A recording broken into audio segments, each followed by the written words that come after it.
Вам белгілі болу мүмкін, бірақ қоғам үшін жаңа ақпарат айтайын. Бас прокурор мырза, сіз Қазақстанның газын сыртқа сататын Тетис компаниясын білесіз бе? Білмесеңіз, әлемдік газ трейд компанияларының регистріне көз жүгіртіңіз. Тетистің иелерінің бірі Қайрат Шәріпбаевтың қызы. Ал ашық ақпараттың айтуы бойынша Шәріпбаев Дариға Назарбаеваға телініп жүрген күйеу екенін білесіз.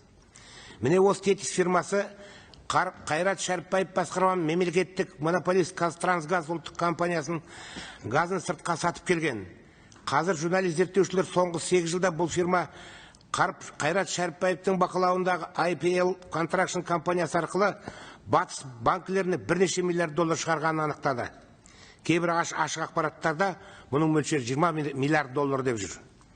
Егер бұл қоғамдық тергеу ісіне елдің басқа прокуратурасы мен тиісті антикоррупциялық агенттер араласатын болса, бұл миллиардтардың көлемі мен шыққан төркінін тезірек анықтауға болар еді. Бұл миллиардтар бүгінде байлықтың ғана көзі емес, Берік мырза. Бұл енді билікке қайтадан араласудың мәселесі. Бұл қыруар қаржыға шынында да 20 мың терроршы жалдауға болады.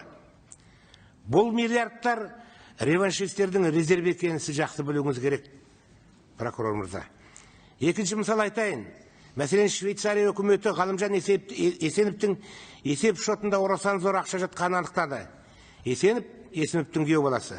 Ал Ахметжан Есімов кімнің ет жақын екенін бізге де, сізге де белгілі.